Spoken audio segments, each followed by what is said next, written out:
کوئی شخص بے ہوش ہو جائے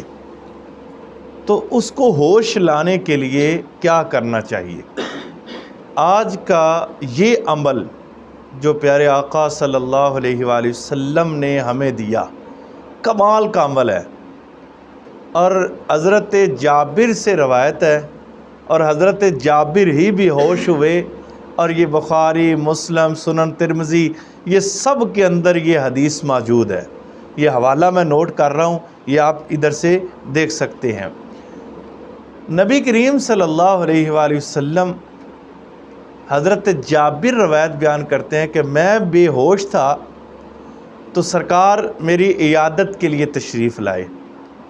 تو آپ نے وضو کیا، اور وضو کا جو پانی بچا ہوا تھا، ایک روایت میں بچا ہوا پانی، اور دوسرے میں کہ جو وضو کا سرکار کو لگا پانی وہ والا، تو دونوں روایتیں موجود ہیں، لیکن جو صحیح بخاری کے اندر موجود ہے، پیارے آقا صلی اللہ علیہ وآلہ وسلم نے وضو کیا اور مجھ پر اپنے وضو کا پانی ڈالا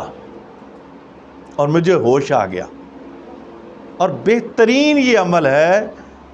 آپ وضو کریں، یا کوئی نیک بندہ، صالح بندہ وضو کرتا ہے تو اس کا وضو جو پانی نیچے گرتا ہے